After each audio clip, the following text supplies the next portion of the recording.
O aplicativo do Cresce São Paulo é a principal ferramenta de acesso aos serviços e comunicação do Conselho. Faça agora o download na App Store e na Play Store. E siga nossas redes sociais no Facebook e Instagram.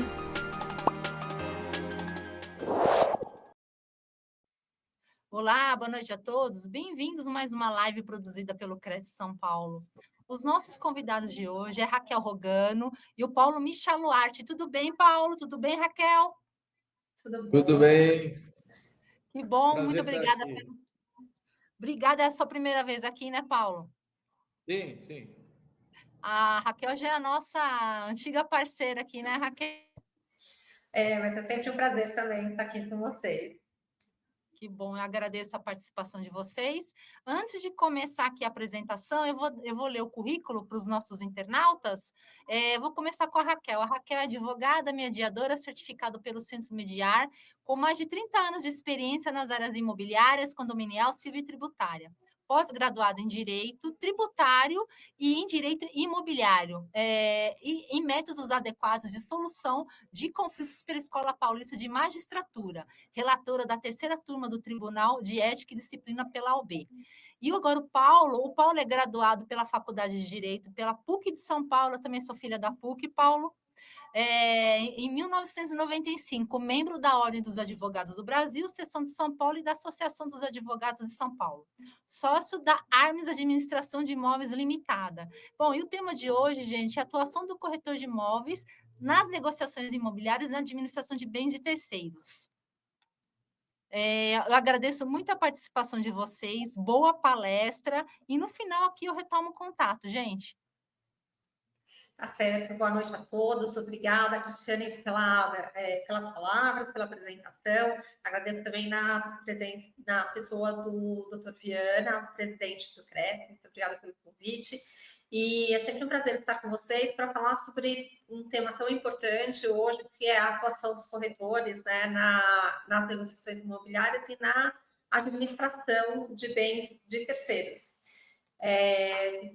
O importante, eu acho que a gente começar a nossa live, nós separamos em 2 blocos, então eu vou falar um pouco sobre os princípios e as infrações, e aí o Paulo vai falar sobre a administração em si de imóveis na parte prática, tendo em vista que ele já tem também uma experiência de mais de 30 anos nessa área.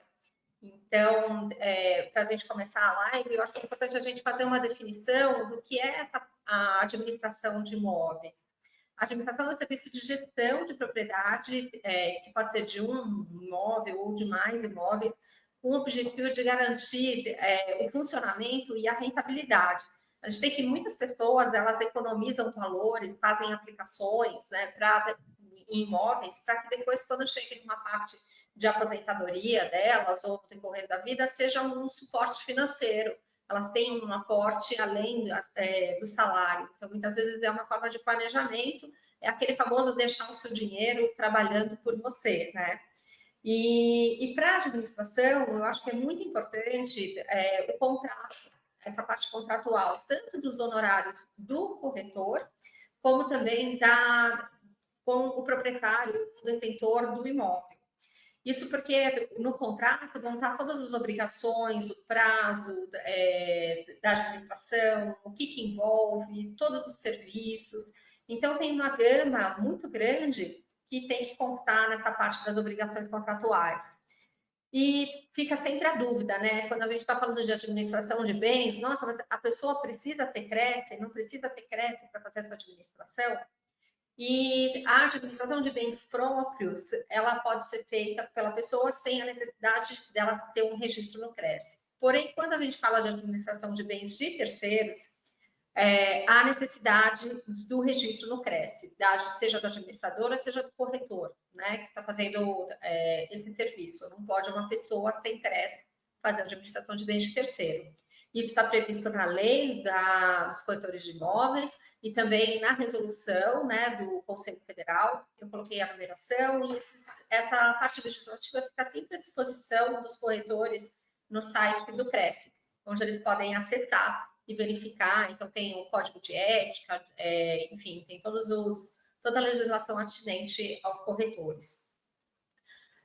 Na administração, a gente tem aquilo que são as providências essenciais, né? Até porque o corretor de imóvel, ele tem responsabilidade sobre os atos deles, né? A gente fez até uma palestra sobre isso, sobre responsabilidade civil e até responsabilidade criminal dos atos dos corretores.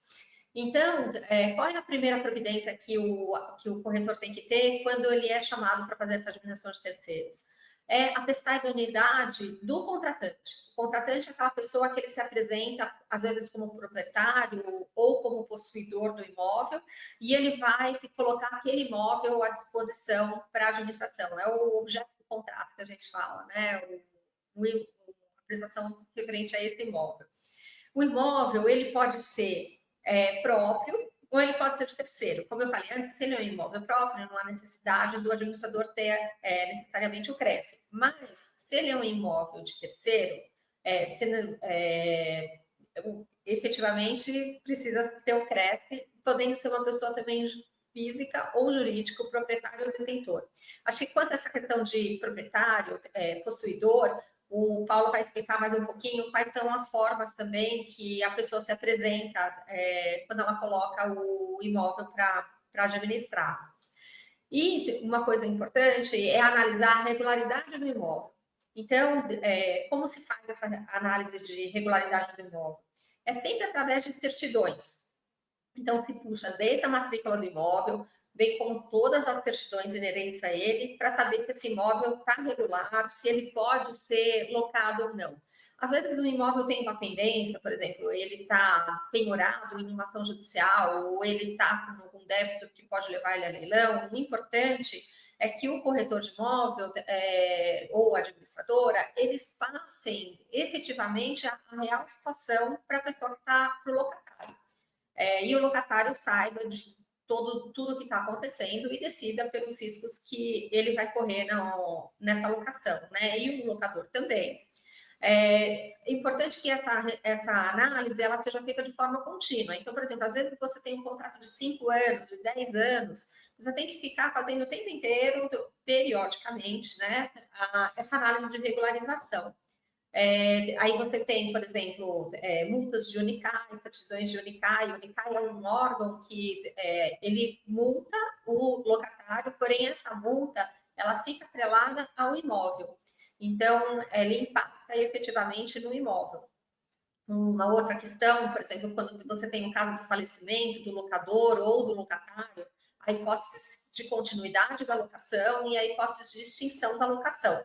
Então, isso, um advogado, né, procurando um advogado, ele pode pontuar da melhor forma, mas essa parte de atualização, de acompanhamento, tem que ser feita pelo administrador de imóveis.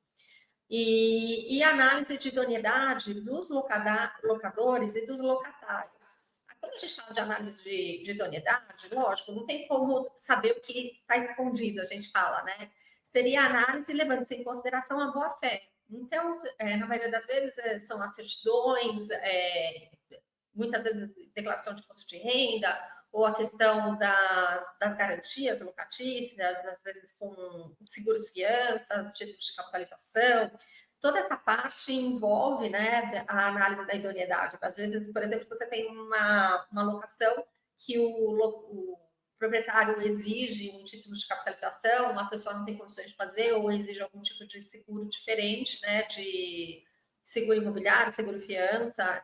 E nisso já é feito também pelas empresas uma análise de idoneidade do locatário. Mas ela tem que ser feita também quanto ao locador, na qualidade de possuidor, detentor ou proprietário do imóvel que ele está colocando na administração.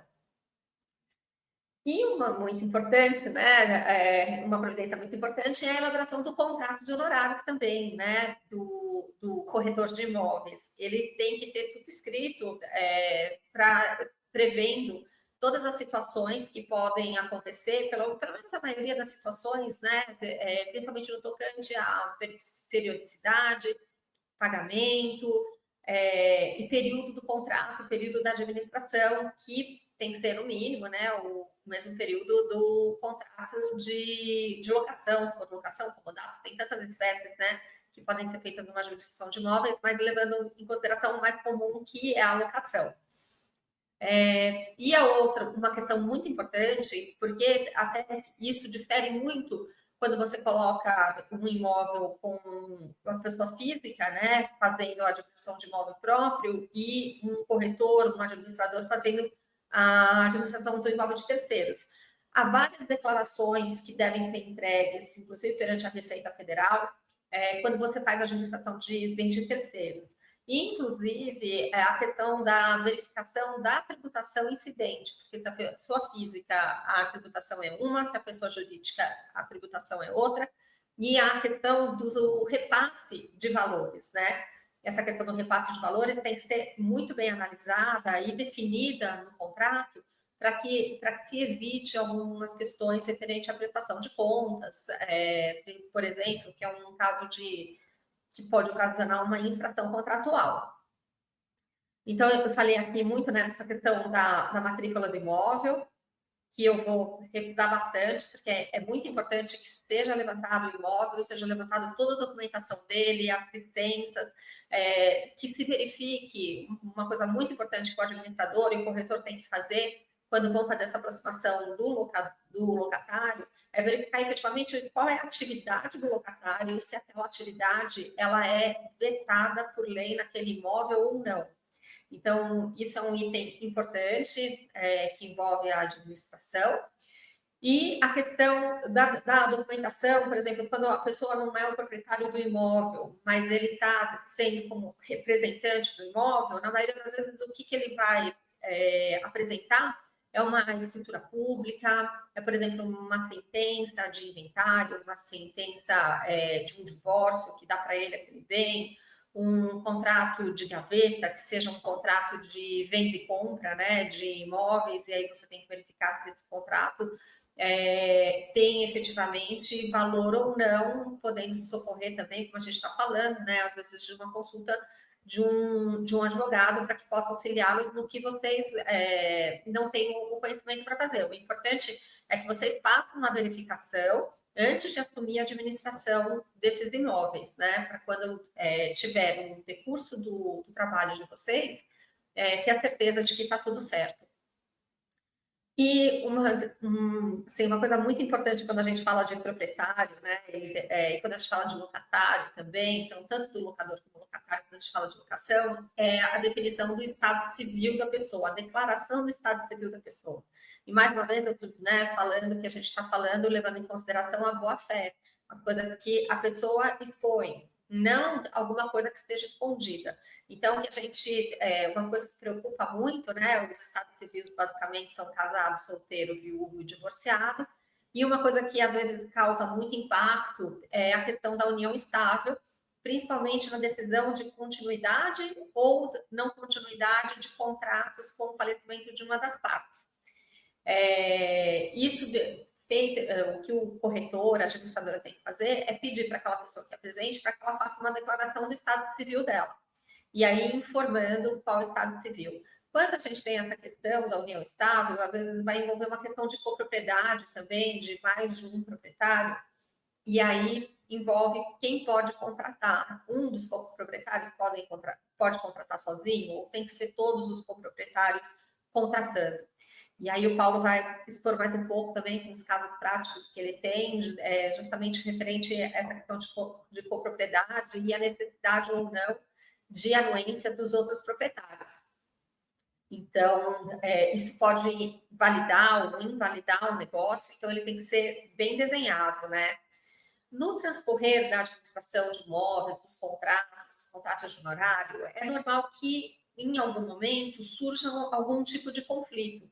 Esse conflito ele pode ser de várias naturezas. Ele pode ser, por exemplo, desde a necessidade de se aplicar um novo índice no contrato de locação, né? A gente teve uma questão do IGPM há pouco tempo, que ele ficou muito alto, e aí as pessoas tentaram, pelo menos por uns meses, renegociar. Um problema, por exemplo, que uma interdição do imóvel, uma multa, enfim, são várias questões que podem impactar no decorrer do processo, do contrato, e muitas vezes as partes, o administrador, né, e o proprietário, ou a pessoa que o represente, eles não querem rescindir esse contrato de administração de imóveis, mas fica com uma questão para ser resolvida no transcorrer do contrato. E para isso, vocês têm à disposição de vocês o posto do Sejusc, no Crescisp, na Rua Pamplona, para matérias que sejam do Fórum Central, de competência do Fórum Central, né? O posto fica à disposição. Na verdade, ele é uma sala do Tribunal de Justiça, né? Em parceria com o CRESP, que fica à disposição dos senhores para que seja efetuada conciliações, mediações judiciais, pré-processuais ou processuais. Eu sou também conciliadora, mediadora no posto, a gente fica um dia, em dias alternados, mediadores alternados também, tem toda uma gama sob a coordenação da Ana Paula e da Regina.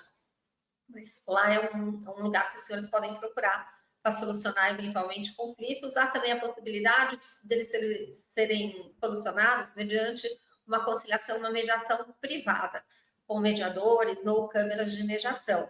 Essa conciliação e mediação ela pode ser feita tanto no decorrer do processo como no final do processo. Então, às vezes fica uma questão de prestação de contas, às vezes ficam assuntos, né, pendentes entre as partes, e ao invés de ingressar com o processo judicial, pode ser resolvido através da conciliação e da mediação, que depois pode ser homologada por um juiz, se for necessário. Então, fica essa questão da cláusula de mediação, que pode ser colocada. Na administração, é comum, e aí, assim, né, falando um pouco da minha experiência como conciliadora e mediadora, das situações que a gente atua mais na parte de mediação. Então, o que a gente tem muito, assim, quando a parte se sente prejudicada, e aí tem uma questão de dolo ou culpa, né, com os interesses. Então, tanto pode ser o corretor ou a administradora ou o detentor do imóvel, ele se sente prejudicado no decorrer do contrato. E nessa questão, a necessidade, mais uma vez, né, do que eu estou falando, de, no início do contrato, serem levantados toda a questão do imóvel e do proprietário, do detentor. Isso é muito importante, porque numa situação dessa, da parte se sentir prejudicada, muitas vezes você volta ali, tira certidões, olha toda a documentação, todo o trabalho que foi realizado para provar que não foi feito com um dolo, né? Dolo é quando você tem a intenção de fazer. Às vezes há problemas que acontecem, às vezes, como a gente falou, até por uma das partes poder ter escondido alguma informação, né? A outra questão que acontece muito é a questão da administração ser realizada por profissionais não inscritos no Cresce. Isso tem que ser evitado, e não só evitado, como não pode ser incentivado e ser denunciado se ocorrer, né? Outra questão é a autorização para anunciar. Existe uma norma que fala da questão da necessidade de autorização do proprietário do detentor para que seja publicado, né, para que seja anunciado o imóvel. Então, os corretores, as administradoras, eles têm que fazer um termo de autorização e colherem essa assinatura para evitar eventuais problemas no futuro. De alguém ingressar com uma ação, ou ingressar ou procurá-los quanto a essa questão. Outra questão é a violação, né, do sigilo profissional, e aí a gente entra em Lei Geral de Proteção de Dados. A Lei Geral de Proteção de Dados ela é muito específica, tem uma cartilha disso no site do Cresce, mas ela fala muito da questão da prevenção, do corretor, da administradora, deles terem toda uma parte de legislação, de atos preventivos. E aí, no caso, se acontecer alguma coisa, eles têm que demonstrar que houve toda essa parte da prevenção por parte deles, né? Isso também, vocês consultando também um advogado, ele vai poder explicar para vocês bem pontualmente essa questão da Lei Geral de Proteção de Dados. Uma outra questão que acontece muito é a negativa de prestação de contas, porque muitas vezes, quando você tem um contrato de administração de bens, você tem a data, né, a data que, por exemplo, a gente fala muito da locação, mas a data que o locador, o administrador, o corretor recebe o valor da locação e a data que ele faz o repasse para o proprietário, né, para a pessoa, para o contratante, digamos.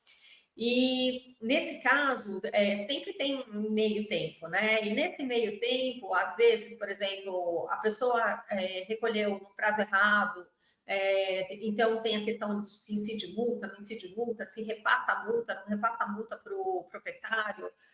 Isso tudo tem que estar bem detalhado no contrato de prestação de serviços para evitar que tenha algum problema na prestação de contas. E a prestação de contas tem que ser feita mensalmente.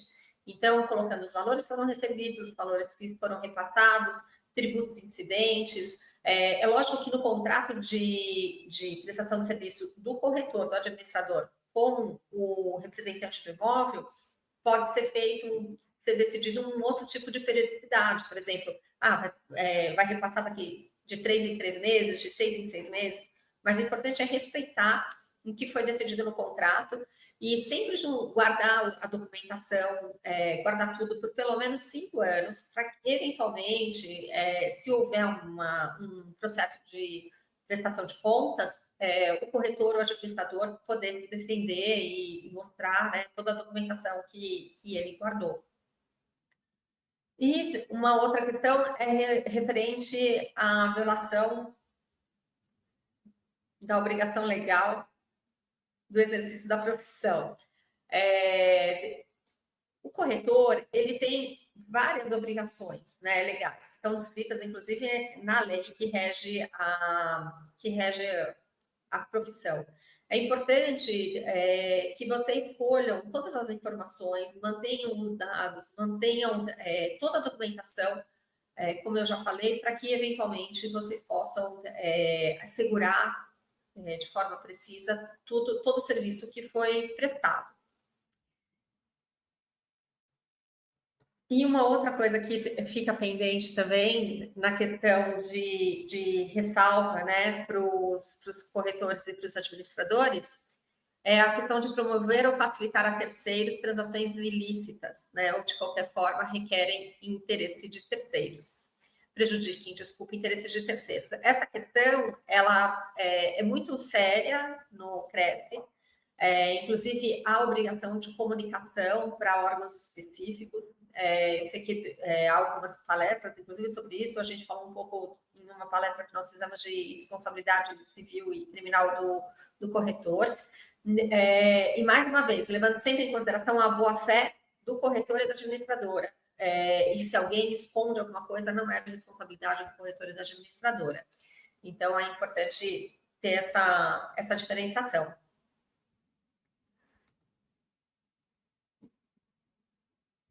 E aí, já finalizando, né, essa minha parte da palestra, então, fica claro que o serviço do corretor e do administrador é muito importante e a necessidade do CRESSE para desenvolver esses serviços específicos para o profissional qualificado. E eu vou passar a palavra, então, para o Paulo, para que ele possa falar um pouco para vocês sobre a prática na administração, né, tendo em vista toda essa parte de experiência que ele tem na área também.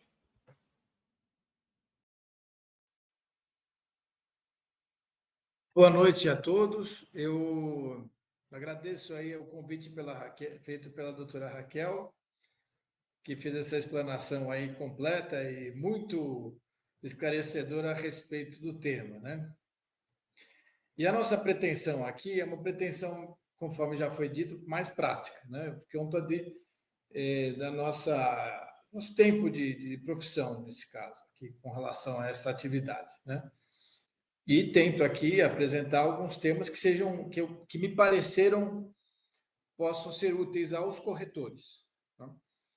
Então, eu começo dizendo que a atividade é uma atividade multidisciplinar, que não tem uma faculdade que vai ensinar administração de imóveis. A administração de imóveis ela é uma atividade que diz respeito tem várias frentes que correm juntas, que têm a mesma, que concomitantemente têm que sempre serem visitadas, né? o mesmo imóvel ele traz uma série de situações diferentes, né, de várias formas diferentes. Então, como um exemplo, você tem um inquilino que está inadimplente, então você tem um problema jurídico, um problema de cobrança, então você tem que ter um jurídico. E, ao mesmo tempo, o imóvel está irregular, então você tem que também tratar com a prefeitura, eventualmente, para regularizar o imóvel, o registro de imóveis.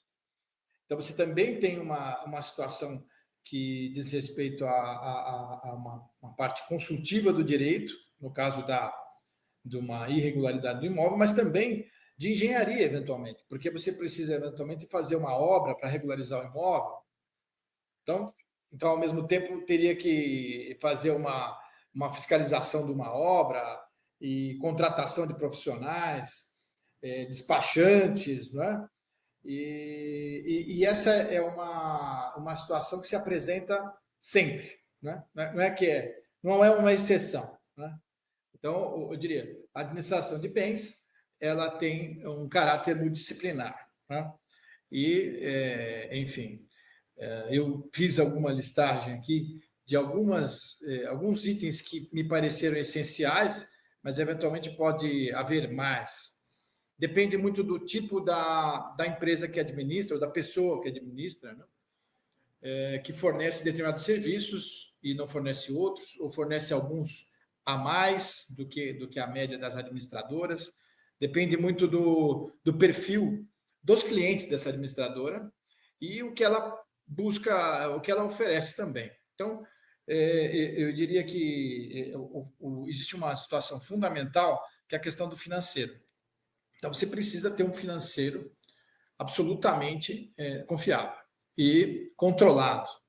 Então, você precisa ter uma cobrança que é feita do inquilino do aluguel, eventualmente, também com o IPTU e condomínio. Esse seria os seguros, eventualmente outras despesas também. Mas este controle do financeiro, eu diria que é o ponto zero do negócio. É necessário que haja um controle. Existem softwares que fornecem esse tipo de controle, que até emitem os boletos, ou mandam os boletos por e-mail, mas também pode ser feito manualmente, dependendo do número de imóveis, desde que haja um bom controle. Então, aqui, eu diria que é importante que você, eventualmente, é muito bom você ter um caixa na empresa para poder fazer frente das despesas que são acessórias à locação. Então, o IPTU, o condomínio, é salutar que a empresa pague, que a administradora pague e se reembolse do inquilino. Porque para que não haja inadimplência. Havendo inadimplência, certamente que o condomínio vai atrás do proprietário e a prefeitura também. Então, uma boa administração de bens, ela passa por ter essa capacidade de antecipar as despesas, eventualmente, pode acontecer ou pode não acontecer, ou arrecadar um pouco antes, arrecada-se um pouco antes e depois faça o pagamento. Então, a parte financeira, eu grifaria como para quem pretende atuar nessa área, uma área realmente muito importante. Aí nós temos o jurídico. O jurídico ele é fundamental, porque tudo que você vai fazer, quase tudo, passa pelo jurídico. Mesmo quando um engenheiro ou quando vai contratar um despachante, você vai precisar de um contrato de prestação de serviço e vai precisar amarrar isso muito bem feita, de forma muito bem feita, e comunicar o proprietário, trazer o proprietário para assinar o contrato, explicar o contrato para o proprietário. Então, o jurídico também está presente na inadimplência, conforme eu já falei, mas também na redação dos contratos de locação. Eventualmente, quando tem uma compra e venda, você também precisa ter um jurídico. Então, você precisa ter, no mínimo, um braço jurídico contratado com um terceiro, que seja por um FII mensal ou que seja por job, né, por trabalho que ele vai fazer, ou você vai ter um jurídico interno. A administração de bens, ela casa muito bem com advogados, né? Eu sou advogado, sou formado em direito e isso me facilitou um pouco no início e até hoje é importante, mesmo para tomada de decisões, para avaliar o serviço do advogado contratado, eventualmente se tiver um advogado terceiro, é importante ter a parte do jurídico bem próxima. Então, pode ser um terceiro em relação à atividade, mas ele tem que estar próximo, né? E, enfim, esse é um segundo ponto muito importante. A administração de imóveis precisa do comercial também. Então, mesmo que você tenha uma empresa que não viva do comercial, mesmo que o comercial não te dê muito lucro, você precisa ter um bom comercial. Por quê? Porque você vai ter o imóvel sendo desocupado e o proprietário precisa que o imóvel seja alocado. Quer dizer, você precisa trazer o melhor benefício econômico do patrimônio do seu cliente, né? Que em regra, é o proprietário. Né? E então é muito importante. Agora, como eu estou me referindo aos corretores de imóveis, obviamente que o próprio corretor faz esse serviço brilhantemente, né? Quer dizer, então, eu acredito que esse é um item essencial. Existem outras vertentes da profissão que podem ser acrescentadas aí. Então, a administradora eventualmente pode ter uma área de obras. Por quê? Porque os imóveis precisam de obras. Então, no mínimo, uma área de obra para fiscalização dos engenheiros ou dos empreiteiros, eventualmente. Quer dizer, tudo isso esse é mais um item que eu acrescentaria como um item muito bom para o funcionamento de uma administradora de bens. Não é essencial, né? Agora, é essencial que haja um mínimo de entendimento de uma obra, mesmo que por parte do próprio corretor de imóveis, ele pode entender de obra e fazer uma fiscalização dos terceiros que vão adentrar no imóvel, fazer uma manutenção ou uma obra de maior monta, etc. E as relações institucionais? Relações institucionais são eu acho que também é um ponto importante. Eu mencionei anteriormente a questão do despachante, que pode ser que o despachante seja necessário para aprovar uma planta na prefeitura, para regularização de imóveis, para levantamento de débitos, não é? E as relações institucionais dizem respeito ao entendimento com os órgãos públicos para saber o que pode ser feito naquele imóvel, para poder ler bem o imóvel, né? O imóvel, nem todo imóvel pode ser utilizado para finalidade industrial ou até comercial, depende muito do zoneamento, e você precisa ter uma boa relação com o setor público para poder se consultar e estar atualizado em relação à legislação municipal, que é bastante imbricada, bastante detalhada, né? E esse é um ponto realmente, às vezes você vai fazer um negócio e não podia fazer. Então, isso é muito importante. Então, esse seria um primeiro, uma passada bem por cima do que é na prática, do meu ponto de vista, né? Da minha experiência, né? Quer dizer, a administração de bens. Eu pediria para voltar para o slide anterior, que está falando da direito de propriedade.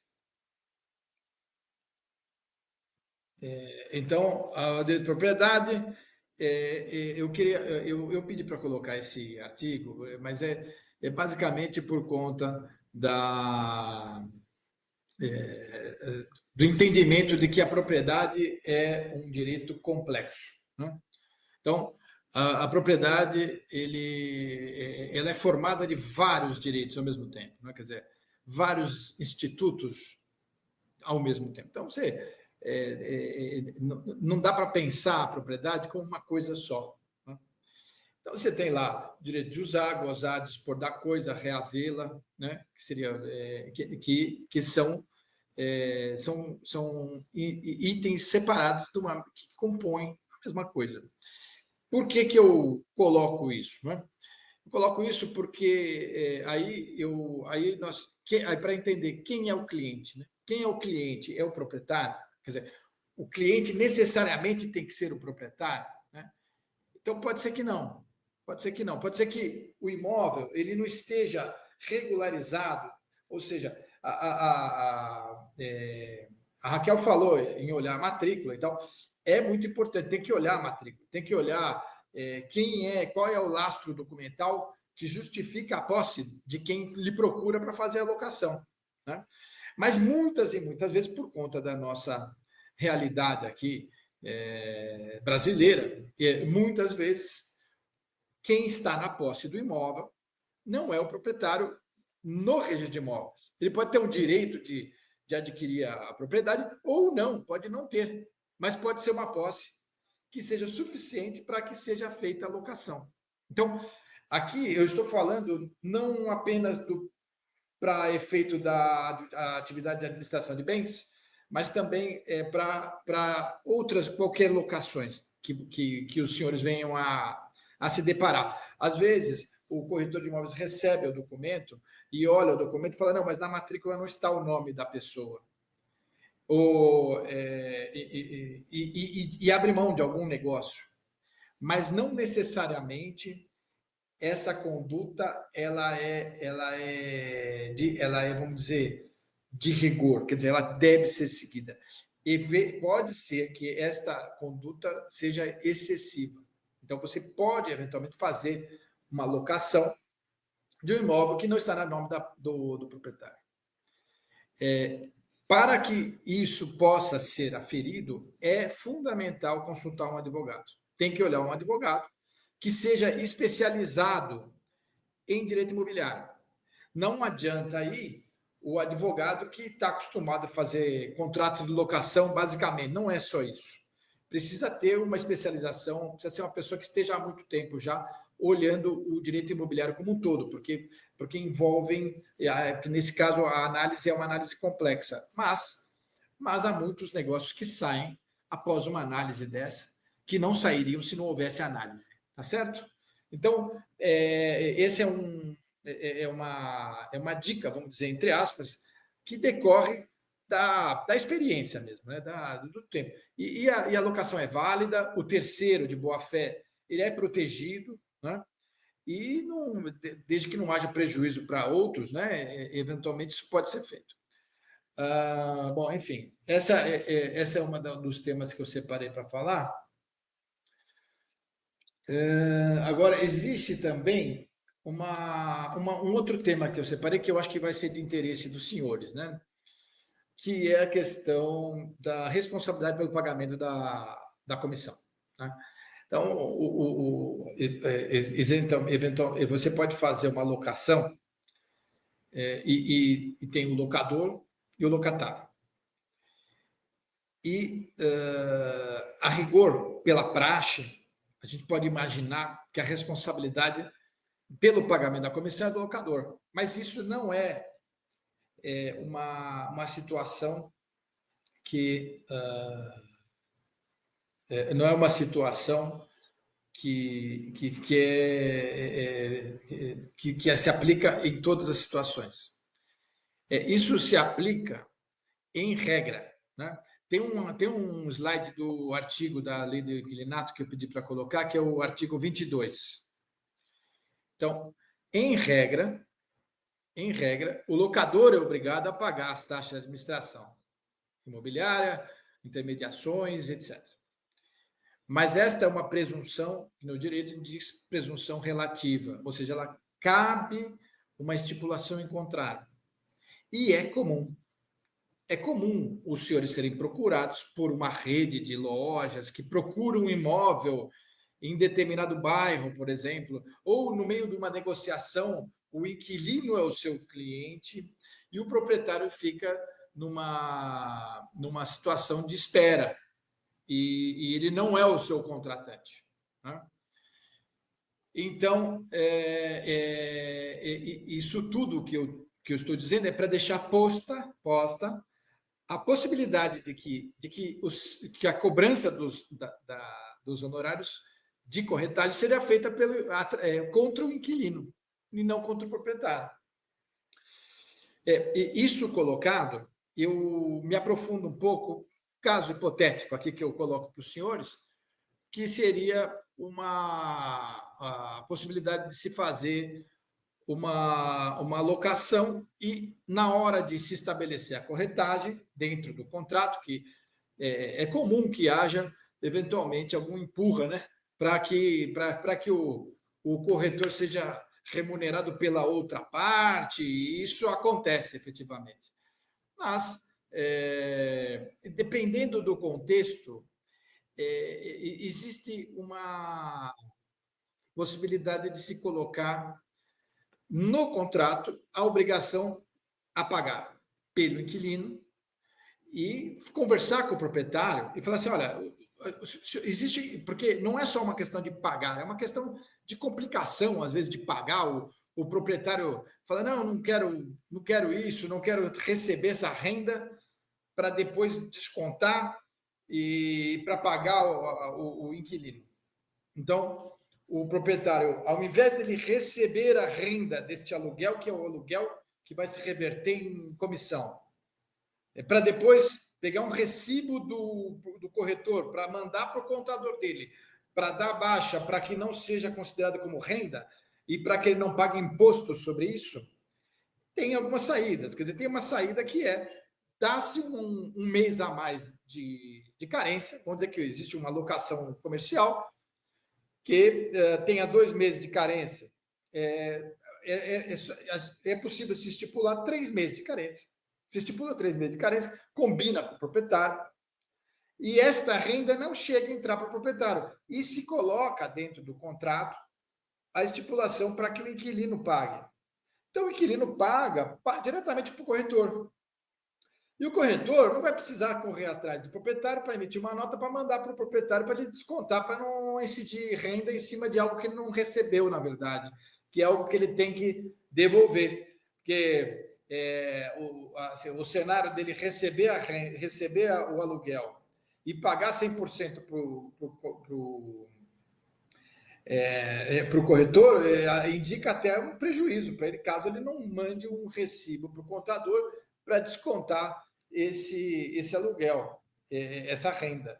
E muitas vezes os proprietários acabam não fazendo, e aí ele está gastando mais do que ele gastaria, dando desconto, né? Porque ele tem que pagar o valor da locação mais o custo da renda. Então, eu diria que essa é um apontamento que eu faço.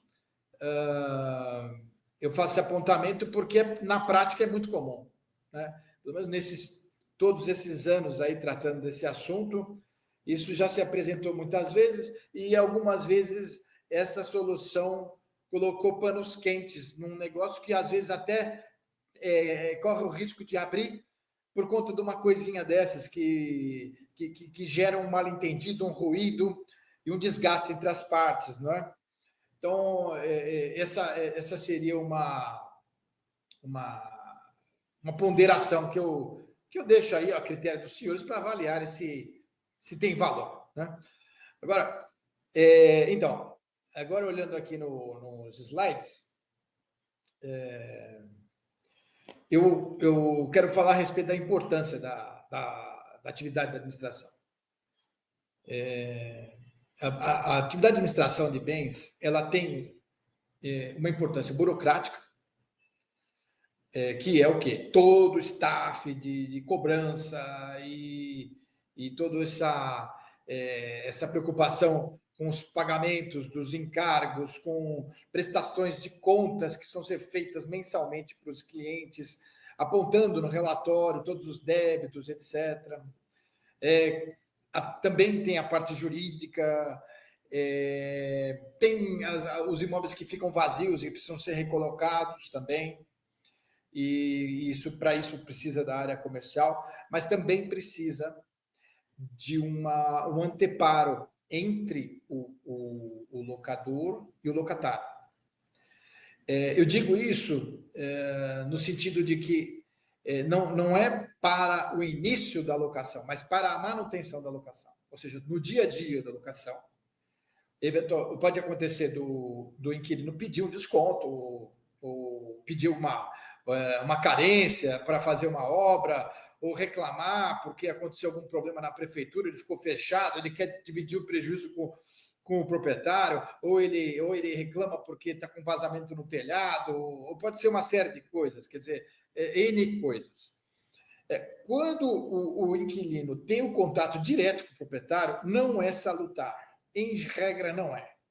Então, a posição do administrador de bens é fundamental para a manutenção vamos dizer, de uma paz entre as partes, para que evite-se para que não haja prejuízo nem para uma parte nem para outra, né?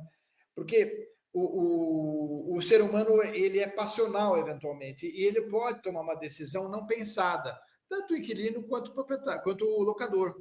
Quer dizer, ambos estão sujeitos a uma condição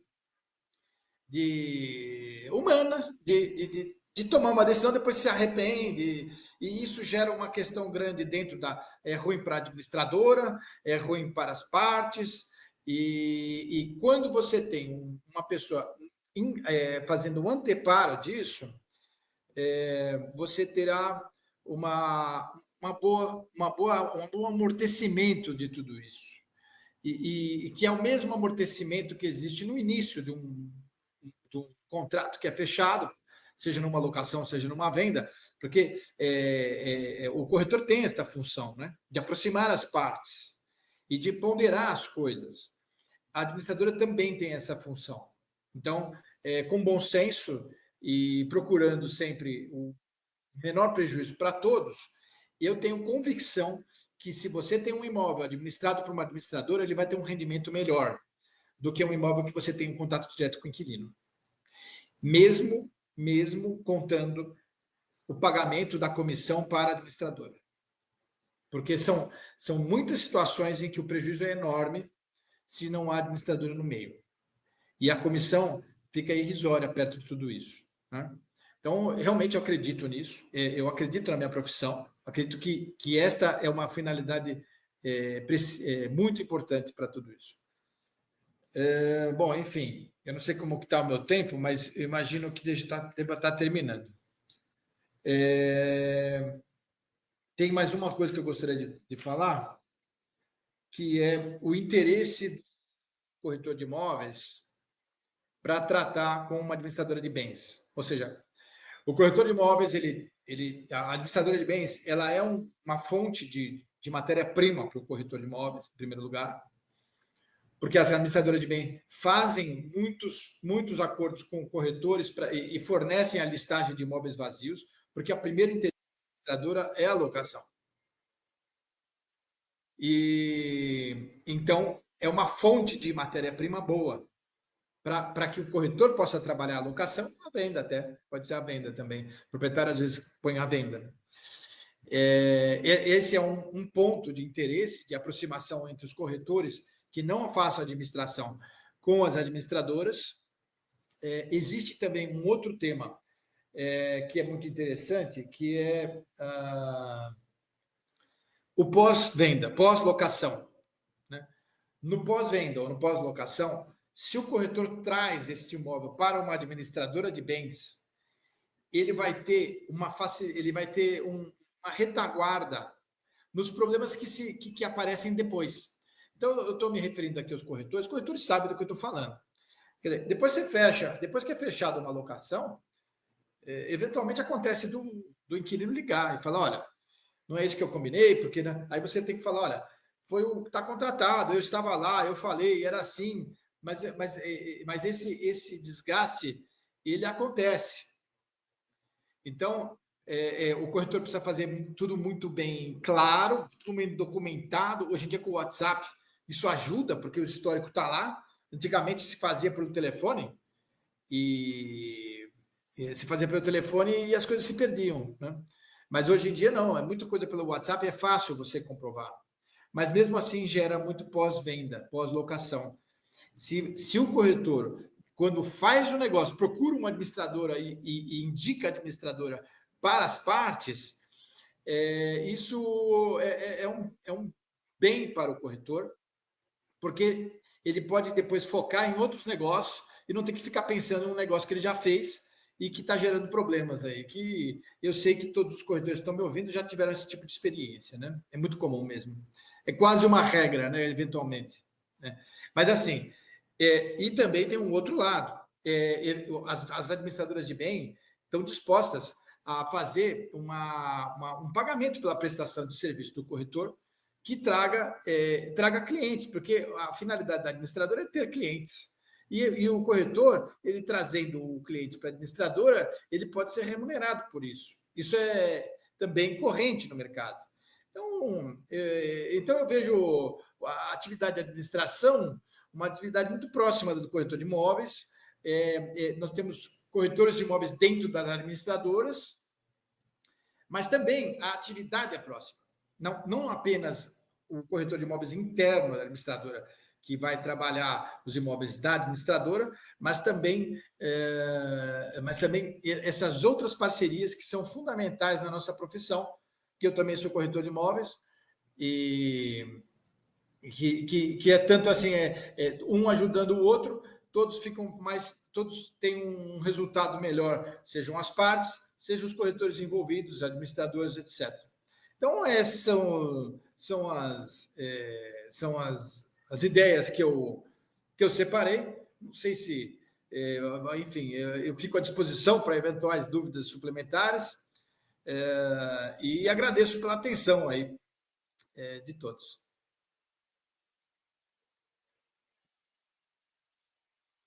Oi, Paulo. Oi, Raquel. Obrigada pelas informações. Antes de encerrar aqui a apresentação de vocês, eu queria fazer uma pergunta para cada um, e eu vou começar aqui com o Paulo, que ele que terminou aqui agora com a administração aqui de ideias. Paulo, uma coisa que eu percebi durante a sua apresentação foi o fato da questão da administração financeira dentro da administração de bens. Eu queria, na sua opinião, como é que isso é feito? Porque muitas vezes acontece uma série de imprevistos, né? E às vezes as contas acabam ficando no vermelho. Que ideia ou que conselho você daria para que isso se torne menos grave? Então, assim, estou entendendo que no vermelho pode ser o aluguel vencido e que não Sim, foi pago, sim, como também os acessórios, condomínio, IPTU, sim. seguro, né? Então, Funcionários, você está dizendo funcionários da administradora ou relativo à operação de alocação? operação de locação. Operação de locação. Então, assim, a gente tem a administração também de condomínios, né? Então, os funcionários, eles estão mais atrelados a esse tipo de atividade, ou Sim. de algum caseiro que está no imóvel do cliente, que ele tem que pagar também. Isso é muito importante que fique documentado, que quando vai se pagar o funcionário, seja pago, seja documentado que está sendo pago em nome do cliente, né? E aí vai descontado no relatório do cliente. Mas o que a respeito das inadimplências correntes, que são o quê? Aluguel, condomínio, PTU. No caso de aluguel, é importante na administradora ter um setor de cobrança, né? Nós temos um setor de cobrança, que é o quê? Uma pessoa que fica lá ligando para o inquilino. Tem que ligar para o inquilino, porque quem liga antes recebe antes. Porque o devedor não está devendo só para você, né? Está devendo para várias pessoas, está apertado, então você tem que ligar antes, uma boa conversa e tal. Se eventualmente ver que não tem condição, isso vai para o jurídico para uma cobrança pelo Estado, através da substituição das partes pelo juiz, né? Quer dizer, não tem outro jeito. Mas essa proatividade na cobrança do inquilino é uma coisa muito importante dentro de uma empresa de administração de bens, porque às vezes o locador, o proprietário, ele depende daquele valor para fazer os pagamentos da vida dele, quer dizer, depende, Com às vezes a pessoa tem certeza. um imóvel, 2 imóveis, e depende daquilo. O ponto que eu frisaria, eu repetiria, falaria de novo, é um ponto que eu acho crucial. O condomínio, por exemplo, você tem um imóvel que está um prédio no condomínio e você tem lá uma inadimplência. Você, como administrador, você deve pagar o condomínio. Normalmente o condomínio vende no início do mês. E lançar no boleto do inquilino para que o inquilino pague para a administradora. Isso vale para o condomínio e para a IPTU também. Por quê? Porque se você não fizer isso, cobrar só a locação, o inquilino pode não pagar o condomínio. Com E certeza. aí você recebe depois uma notificação do condomínio ou aquelas execuções fiscais. Muito comum de ter esse tipo de situação quando a administradora não toma esse cuidado. Agora, para fazer isso, ou você tem caixa, porque você tem que antecipar, ou você recolhe um mês antes do inquilino. Sim. Entende? Você lança no boleto anterior. Tá. O inquilino paga, mas às vezes o inquilino não quer pagar. Por causa de 3 dias, o inquilino não quer pagar, porque ele fala, não, 3 dias eu não vou pagar antes. E isso acontece, tá? Por causa de 3 dias, 4 dias, 5 dias, eventualmente, ele vai falar, não vou pagar isso porque está antes. Aí tem que fazer uma...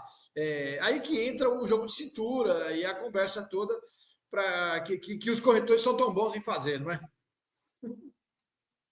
Com certeza. Raquel, agora a pergunta vai para você, Raquel. Eu queria falar sobre a questão do due diligence, que eu acho que é um processo fundamental na negociação do imóvel, né? Que sem ele não é possível fazer uma negociação positiva. Queria que você comentasse um pouquinho disso e quais os principais erros, você como advogado e também que está sempre no meio imobiliário, que você percebe que os corretores de imóveis cometem com relação a isso.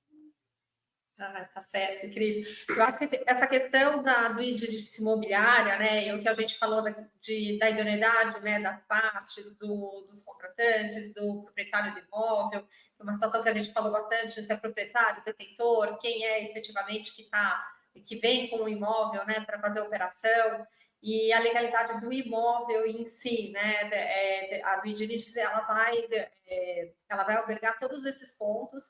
E o corretor, quando ele faz, às vezes o que eu ouço, eu falo assim, não, mas eu sou corretor de uma imobiliária grande, quem tem que cuidar é a imobiliária grande, não sou eu o corretor, a pessoa física. E, na verdade, isso é um erro, porque a responsabilidade da profissão, ela é tanto do corretor, pessoa física, como da imobiliária, pessoa jurídica. Sim. Ela não é distinta, né? Então, sim, o corretor, quando ele está ali, quando ele leva um imóvel que não pode ser vendido à venda, ele tem um problema na pessoa física dele também, né? Por ele estar anunciando, por ele estar concordando com aquela operação. Até porque ele também recebe por isso, né? Então, o corretor, tanto o corretor como a imobiliária, os dois, eles têm que ter muita atenção. Eles, às vezes, eles falam assim, mas eu não vou despender um dinheiro para analisar esse imóvel, o imóvel ainda nem foi vendido. Não, tem que despender esse dinheiro, tem que analisar para colocar no seu portfólio uma coisa que você acredite que seja uma coisa verdadeira, né? Que seja um imóvel bom, que seja uma parte do cliente bom também, quando ele é levado, né? Quando faz a apresentação, aquela coisa que o Paulo colocou muito do interface, né? Que o corretor ele fica no meio das partes, né? Então, até para ele evitar que alguma coisa negativa respalde nele, né? Ele tem responsabilidade civil sobre isso, né? Exatamente. E como corretor, né, uma profissão liberal, né, ele depende de um negócio bom para as pessoas indicarem ele para ele fazer um outro negócio bom. Então, quando ele faz um negócio que ele não acha que é bom e ele não vai até o fundo, ele está se prejudicando para fazer outros negócios bons, né, para ter outras indicações. Então, é muito importante fazer uma due diligence certinha, verificar toda a questão de certidões, licenças, tudo certinho do imóvel e saber principalmente qual é a finalidade que a pessoa que te procura, que seja o locador, que seja o comprador, que seja o vendedor, qual a finalidade dele naquela operação. Sim. E se aquele imóvel que está sendo negociado serve para a finalidade que está sendo buscada por eles. Com certeza. Eu queria muito agradecer aqui a participação de vocês na nossa TV Cresce. Muito obrigada e espero que vocês tenham gostado dessa participação e espero vocês numa outra oportunidade. Tá certo. Obrigada, Cristiane. Boas festas para todos. Muito obrigada. Obrigada a vocês. Obrigado. Um abraço. Muito obrigada. E abraço para todos. Tchau, gente. Tchau.